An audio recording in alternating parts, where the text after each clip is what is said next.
నమస్తే welcome to స్వతంత్ర news నేను మాదిరి ముందుగా బులెటిన్ హెడ్లైన్స్ చూద్దాం టీడీపీ జనసేన గెలుపును ఎవరూ ఆపలేరు ఎవరైనా అడ్డం వస్తే తొక్కుకుంటా ముందుకెళ్తామన్న బాబు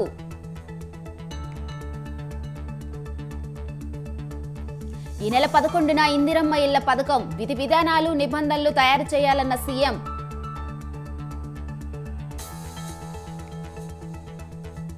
వారణాసి నుంచి పోటీ చేయనున్న ప్రధాని మోదీ సిట్టింగ్ స్థానాల్లోనే పోటీ చేయనున్న బండి కిషన్ రెడ్డి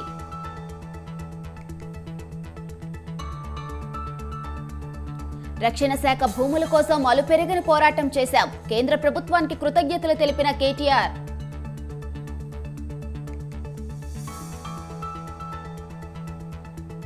సత్తా ఉంటేనే ఏ రంగంలోనైనా రాణించగలం శ్రీపాదరావు వారసత్వాన్ని శ్రీధర్ బాబు కొనసాగిస్తున్నారన్న రేవంత్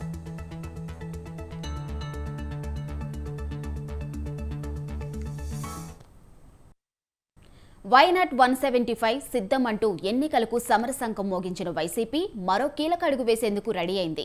ఈ 4.5 ఏం చేశాం, మళ్లీ అధికారంలోకి వస్తే ఏం చేస్తామన్నది ప్రజల ముందు ఆవిష్కరించబోతుంది. ఈ నెల 10న మేదరమెట్లలో జరగబోయే సిద్ధం సభ వేదికగా పార్టీ మేనిఫెస్టోను విడుదల చేయబోతుంది. గతంలో ఇచ్చిన హామీలతో పోలిస్తే ఈసారి రెట్టింపు వరాలను వైసీపీ అధినేత కురిపించబోతున్నట్లు తెలుస్తోంది.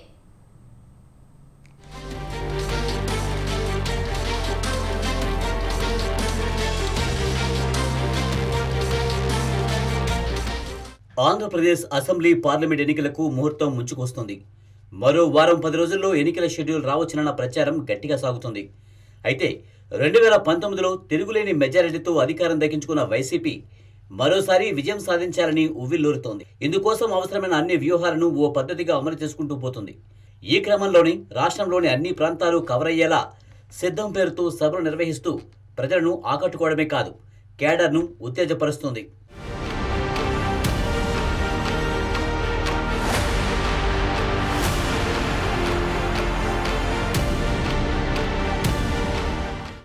ఓవైపు షెడ్యూల్ విడుదలయ్యే అవకాశం ఉండడంతో ఇప్పుడు మేనిఫెస్టోను విడుదల చేసేందుకు సిద్ధమవుతుంది వైసీపీ. విపక్షాలు సూపర్ 6 పేరుతో ఇప్పటికే ప్రకటించిన పథకాలను మించిన విధంగా కొత్త పథకాలను, ఇంకా చెప్పాలంటే గతంతో పోలిస్తే రెట్టింపు వరాలను ప్రజలపై కురిపించేందుకు సీఎం జగన్ సిద్ధమైనట్లు సమాచారం. ఈ నెల 10వ తేదీన మేదరమెట్లలో జరిగే సిద్ధం సభలో ఈ మేరకు మేనిఫెస్టో విడుదల చేయనున్నట్లు తెలిపారు పార్టీ సీనియర్ నేత విజయసాయిరెడ్డి.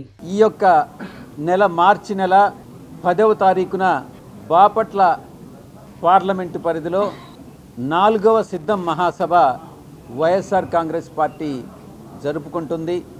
ఆ మహాసభను ఉద్దేశించి అదే చివరి మహాసభ సిద్ధం మహాసభ అవుతుంది. రాబోయే 5 సంవత్సరాల కాలంలో తిరిగి అధికారంలోకి వచ్చిన తర్వాత మనం మేనిఫెస్టోలో పొందుపరచబోయేటటువంటి అంశాల గురించి కూడా గౌరవ ముఖ్యమంత్రి వర్యులు ఈ సభలో తెలియజేస్తారని మీ అందరికీ కూడా తెలియజేసుకుంటున్నాను. 10వ తారీఖు తర్వాత బహుశా 13వ తారీఖు కానీ 14వ తారీఖు కానీ ఎన్నికల ప్రకటన వెలువడవచ్చు. ఆ వెలువడిన తర్వాత ఎన్నికల మా యొక్క గౌరవ ముఖ్యమంత్రి వర్యులు పార్టీ అధ్యక్షులు ఎన్నికల ప్రచారానికి శ్రీకారం చుట్టి ప్రతి ఇంచుమించుగా మ్యాక్సిమం ఎన్ని నియోజకవర్గాలు కవర్ చేయగలరో అన్ని నియోజకవర్గాలని కూడా కవర్ చేసుకునేటటువంటి అవకాశం ఉంది. అన్ని పార్టీలకు ప్రతిష్టాత్మకంగా మారిన 2024 ఎన్నికల్లో గెలిపే లక్ష్యంగా ముందుకు వెళ్తున్న వైసీపీ అన్ని వర్గాలను ఆకట్టుకునేలా మేనిఫెస్టో రూపొందించిందన్న ప్రచారం జోరుగా సాగుతుంది. ప్రధానంగా మహిళలు, యువత, రైతులకు పెద్దపీట వేస్తూ వారికి ఎక్కువ లబ్ధి చేకూరేలా మేనిఫెస్టోకు సీఎం జగన్ తుది మెరుగులు దిద్దుతున్నట్లు సమాచారం. గత ఎన్నికల్లో వైసీపీకి కలిసొచ్చిన పెన్షన్ పెంపు, అమ్మఒడి లాంటి పథకాలను కొనసాగిస్తూనే పెన్షన్లు మరింత పెంచేలా కసరత్తు చేస్తున్నారు. గత 5 ఏళ్ల కాలంలో ప్రతి ఏడాది విడతల వారీగా పెన్షన్ కానుక పెంచుకుంటూ వచ్చారు. ఈ నేపథ్యంలోనే ప్రస్తుతం ఇస్తున్న పెన్షన్ 3,000 రూపాయల నుంచి 4,000కు పెంచాలని భావిస్తున్నారు.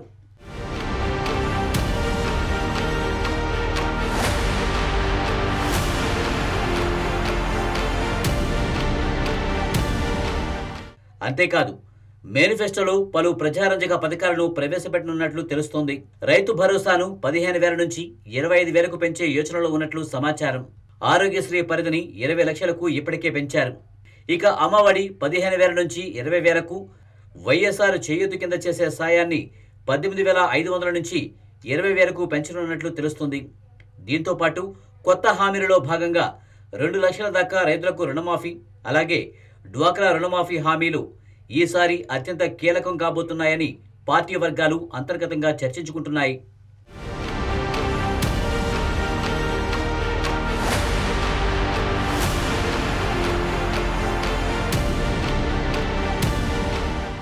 ఇక మహిళలకు ఉచిత బస్సు పథకం కూడా ఈసారి మేనిఫెస్టోలో చేర్చే అవకాశం ఉంది.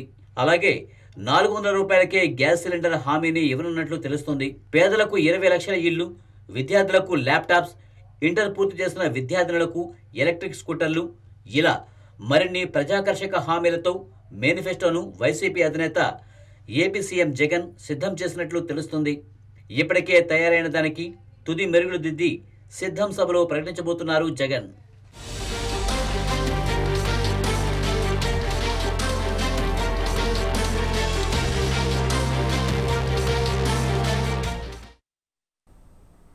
ప్రశ్నించిన వారిని వేధించటమే సీఎం జగన్ పనిగా పెట్టుకున్నారని టీడీపీ అధినేత చంద్రబాబు అన్నారు. రాష్ట్రం ప్రజలపై ఎలాంటి గౌరవం లేని వ్యక్తి సీఎంగా ఉండేందుకు ఏమాత్రం అర్హత లేదని మండిపడ్డారు. నెల్లూరు జిల్లాలో వైసీపీ కీలక నేత వేమిరెడ్డి ప్రభాకర్ రెడ్డి, ఆయన సతీమణి ప్రశాంత్ రెడ్డి టీడీపీలో చేరారు. చంద్రబాబు సమక్షంలో వారిద్దరు పసుపు కండువా కప్పుకున్నారు. ఇటీవల వైసీపీకి రాజీనామా చేసిన వేమిరెడ్డి ప్రభాకర్ రెడ్డి నెల్లూరుకు చెందిన పలువురు కార్పొరేటర్లు, సర్పంచులతో కలిసి టీడీపీలో చేరారు. ఈ సందర్భంగా సీఎం జగన్ మీద తీవ్ర స్థాయిలో మండిపడ్డారు చంద్రబాబు. సీఎం జగన్ అవలంబిస్తున్న తీరును చూస్తే చాలా బాధేస్తుందని అన్నారు. అహంకారంతో ఇష్టానుసారం రాష్ట్రాన్ని నాశనం చేసిన వ్యక్తిని ఇంటికి పంపించవలసిన సమయం వచ్చిందని చెప్పారు. భావితరాల భవిష్యత్తు కోసం జగన్ను గద్దెదించాలని పిలుపునిచ్చారు. బాబాయ్ హత్యపై సమాధానం చెప్పేందుకు సిద్ధమా అని జగన్కు సవాల్ విసిరారు. రాజకీయ రౌడీలను నిమిషంలోపే అణిచివేసే శక్తి టీడీపీకి ఉందని చంద్రబాబు స్పష్టం చేశారు.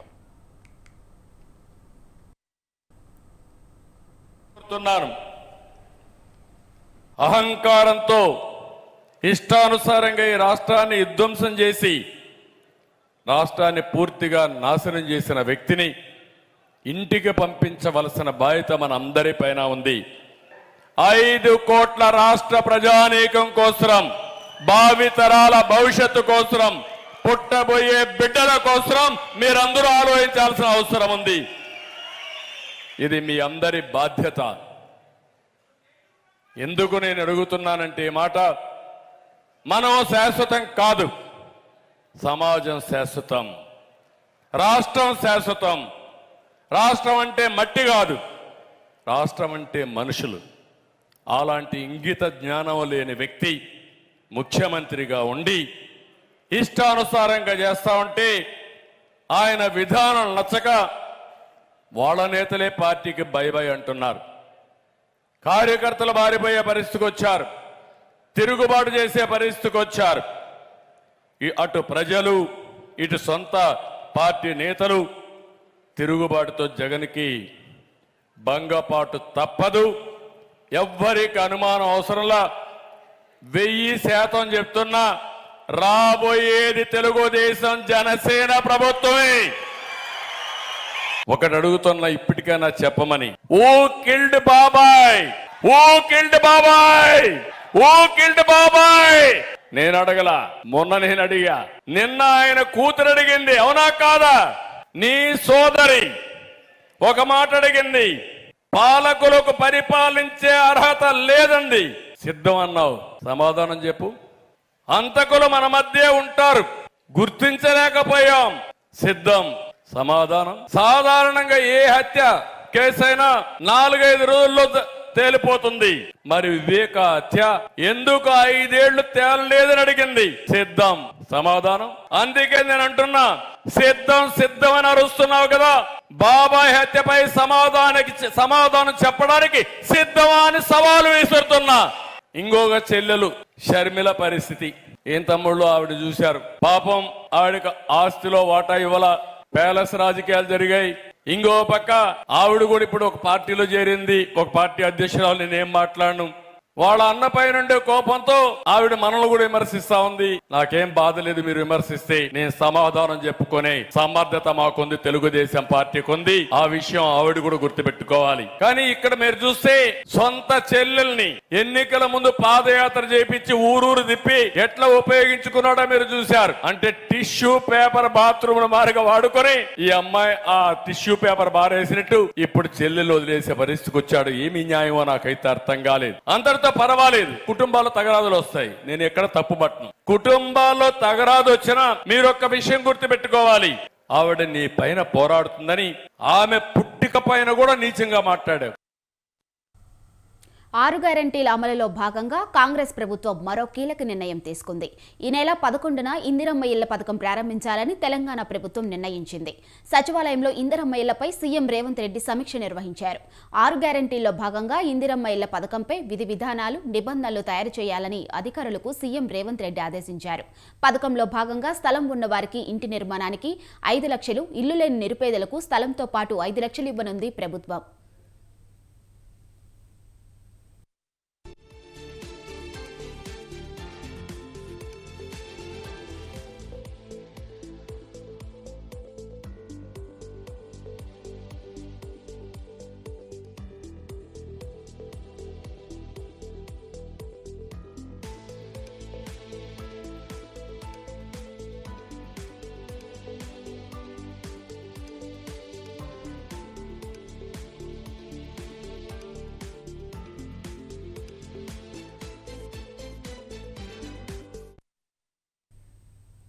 సార్వత్రిక ఎన్నికలకు గెలుపు గుర్రాలను ప్రకటించింది బీజేపీ. ఎన్డీఏ కూటమి 400 ఎంపీ స్థానాలు సాధించడమే లక్ష్యంగా పలువురు కీలక నేతలను బరిలో దింపింది.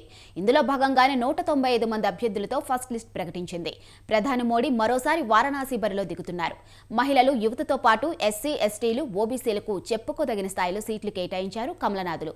ఇక మొదటి జాబితాలో తెలంగాణ నుంచి 9 మందికి చోటు దక్కింది.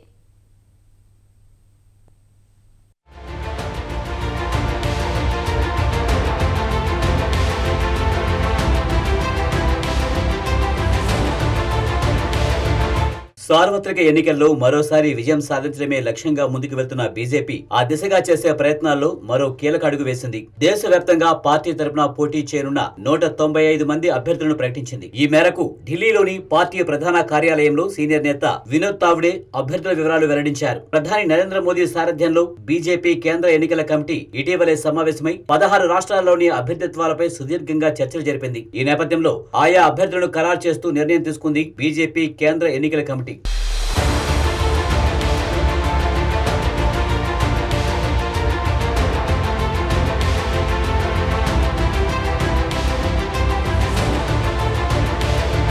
ప్రధాని నరేంద్ర మోడీ వరుసగా మూడోసారి ఉత్తరప్రదేశ్లోని వారణాసి నుంచి బరిలోకి దిగబోతున్నారు. కేంద్ర హోంమంత్రి అమిత్ షా గుజరాత్లోని గాంధీనగర్ స్థానం నుంచి పోటీ చేస్తున్నారు. యూపీలోని లక్నో నుంచి రాజ్నాథ్ సింగ్, త్రిశూర్ నుంచి ప్రముఖ నటుడు సురేష్ గోపి అదృష్టం పరీక్షించుకోబోతున్నారు. 195 सीट्स का निर्णय हुआ, उसमें माननीय प्रधानमंत्री जी वाराणसी से चुनाव लड़ेंगे।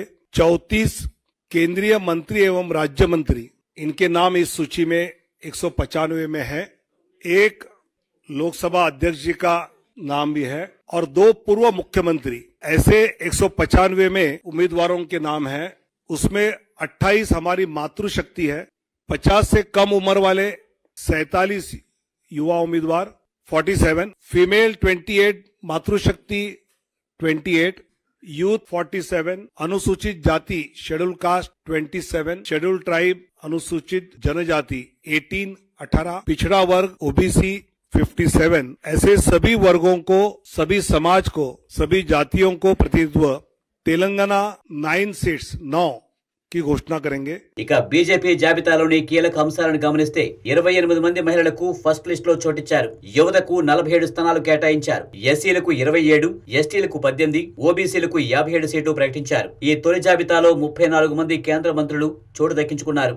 ఫీమేల్ 28, మాతృశక్తి 28, यूथ 47, अनुसूचित जाति शेड्यूल कास्ट 27, शेड्यूल ट्राइब अनुसूचित जनजाति 18, पिछड़ा वर्ग ओबीसी 57। ऐसे सभी वर्गों को, सभी समाज को, सभी जातियों को प्रतिनिधित्व तेलंगाना 9 सीट्स 9 की घोषणा करेंगे। మరోవైపు తెలంగాణ నుంచి పోటీ పడుతున్న వారిలో 9 మంది క్యాండిడేట్ల పేర్లను ఫైనల్ చేసింది కమలం అధిష్టానం. తొలి జాబితాలో పేర్లు దక్కించుకున్న వారిలో కరీంనగర్ నుంచి బండి సంజయ్, నిజామాబాద్ ధర్మపురి అరవింద్ ఉన్నారు. ఇక మల్కాజ్గిరి బరిలో ఈటెల రాజేందర్, జహీరాబాద్ స్థానం నుంచి బీబీ పాటిల్ చోటు సంపాదించారు. సికింద్రాబాద్ నుంచి మరోసారి కిషన్ రెడ్డి పోటీ చేస్తున్నారు. హైదరాబాద్ బరిలో డాక్టర్ మాధవీలత, చేవెల నుంచి కొండ విశ్వేశ్వరరెడ్డి, నాగర్ కర్నూలు స్థానం నుంచి పి భరత్, భువనగిరి ఎంపీ స్థానం నుంచి బోరా నర్సయ్య గౌడ్ పేర్లను ప్రకటించింది బీజేపీ. फीमेल 28, मातृशक्ति 28, यूथ 47, अनुसूचित जाति शेड्यूल कास्ट 27, शेड्यूल ट्राइब अनुसूचित जनजाति 18, 18, पिछड़ा वर्ग ओबीसी 57, ऐसे सभी वर्गों को, सभी समाज को, सभी जातियों को प्रतिनिधित्व तेलंगाना 9 सीट्स 9 की घोषणा करेंगे। బీజేపీ ప్రకటించిన తొలి జాబితాలో బెంగాల్, మధ్యప్రదేశ్, గుజరాత్, రాజస్థాన్, జార్ఖండ్ నుంచి ఎక్కువ మంది నేతలు చోటు సంపాదించారు.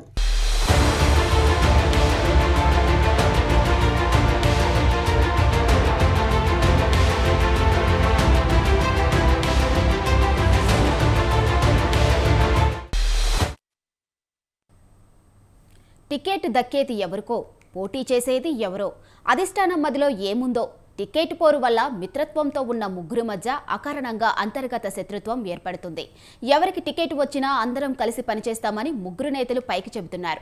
జాతీయ స్థాయిలో టికెట్ కోసం పావులు కదుపుతున్నారు. ఈ పరిస్థితుల్లో పార్టీ కార్యకర్తలు అయోమయానికి గురవుతున్నారు. ఇదంతా ఓ జాతీయ పార్టీలో రేపుతున్న పార్లమెంట్ టికెట్ అలజడి. ఇంతకీ ఆ పార్టీ ఏమిటి? ఎంపీ స్థానానికి పోటీ పడుతున్న ఆ నేతలు ఎవరు? ఏ ఎంపీ నియోజకవర్గం గురించి నేతలు పోటీ పడుతున్నారు? Watch the story.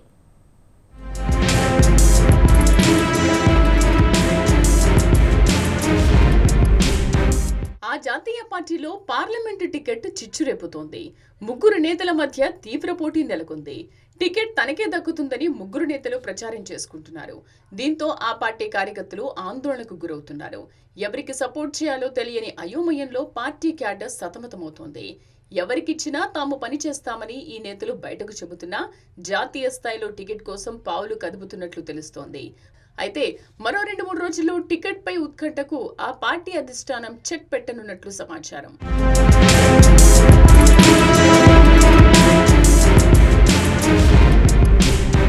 Palamuru parliament పరిధిలో బీజేపీ పార్టీలో నుంచి పోటీ చేసేందుకు ముగ్గురు నేతలు పోటీ పడుతుండగా ఆ ముగ్గురులో టికెట్ ఎవరికి దక్కుతుందో అన్న ఉత్కంఠ అందరిలో నెలకొంది. ప్రస్తుతం పాలమూరు పార్లమెంటు స్థానంలో పోటీ చేసేందుకు ఆ పార్టీకి చెందిన ముగ్గురు సీనియర్ నేతల మధ్య తీవ్ర పోటీ కొనసాగుతోంది. దీంతో మహబూబ్ నగర్ పార్లమెంటు పరిధిలోని 7 అసెంబ్లీ స్థానాల్లో ఆ ముగ్గురు నేతలు ఎవరికి వారే ప్రచారాన్ని ముమ్మరం చేశారు. దీంతో పాలమూరు బీజేపీ పార్టీలో అప్పుడే ఎన్నికల వాతావరణం కొట్టొచ్చినట్లు కనిపిస్తోంది.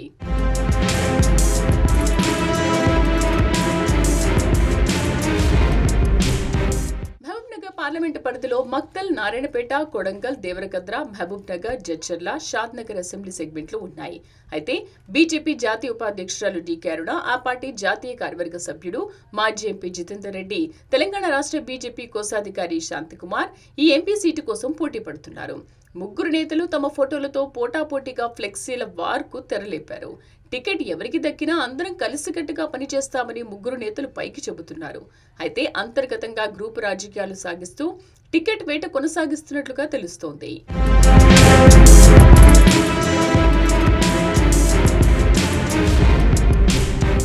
డీకే అరుణకు గత అసెంబ్లీ ఎన్నికల్లో గద్వాల్ నుంచి పోటీ చేసే అవకాశాన్ని పార్టీ అధిష్టానం కల్పించింది. అప్పుడు ఆమె పోటీ చేయడానికి నిరాకరించారు. ఇదేప్పుడు డీకే అరుణకు ఇబ్బందులు తెచ్చిపెట్టాయన్న టాక్ కొనసాగుతోంది. గద్వాల్లో ఓటమి చెందవచ్చని భావించిన ఆమె పోటీ చేయలేదని తెలిసింది. అయితే అక్కడ పోటీ చేయకపోగా తన మేనల్లుడు అప్పుడు బీఆర్ఎస్ అభ్యర్థి బండ్ల కృష్ణమోహన్ రెడ్డి గెలుపునకు పరోక్షంగా సహకరించారన్న ఆరోపణలను డీకే అరుణ ఎదుర్కొన్నారు. ఈ కారణం చేతనే మిగతా ఇద్దరు నేతలు డీకే అరుణకు టికెట్ ఇవ్వరాదని అధిష్టానం ముందు గట్టిగా వాదిస్తున్నారని సమాచారం. అయితే డీకే అరుణ మాత్రం వీటన్నింటినీ కొట్టిపారేశారు. ఉమ్మడి పాలమూరు జిల్లాలో టికెట్ కు పోటీ పడుతున్న ఏకైక మహిళను తానే కాబట్టి తనకి టికెట్ వస్తుందన్న ధీమాతో ఉన్నట్లుగా తెలుస్తోంది.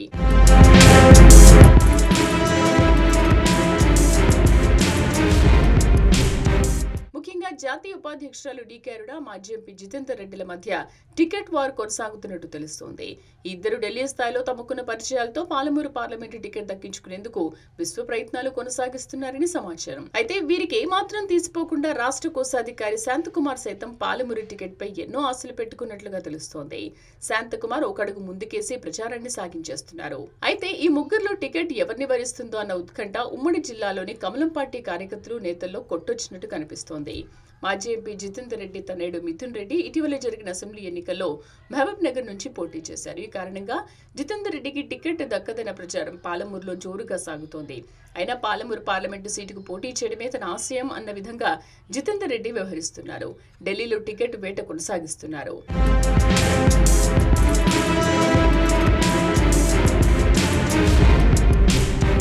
ఇటీవల జరిగిన బీజేపీ విజయ సంకల్ప యాత్రలో ఈ ముగ్గురు నేతలు తలోదారులో కనిపించారు. కిషన్ రెడ్డి యాత్రలో భాగంగా ముగ్గురు నేతలు సైతం గ్రూప్ రాజకీయాలు నడిపారనే ప్రచారం బీజేపీలో కొనసాగింది. ఈసారి ఖచ్చితంగా తనకే టికెట్ ఇవ్వాలని డీకే అరుణ తన రాజకీయ చతురతను జాతీయ స్థాయిలో చూపెడుతుండగా, జితేందర్ రెడ్డి సైతం తనకున్న పాత పలుకుబడిని టికెట్ తెచ్చుకునే విధంగా పావులు కదుపుతున్నారని తెలిసింది. వీరిద్దరికీ దీటుగా రాష్ట్ర కోశాధికారి శాంతకుమార్ సైతం తనకే టికెట్ వస్తుందనే నమ్మకంపై ముందుకు సాగుతున్నారని సమాచారం. మరి భవిష్యత్తులో ఈ పార్లమెంటు టికెట్ ఎవరిని వరించనుందో వేచి చూడాలి.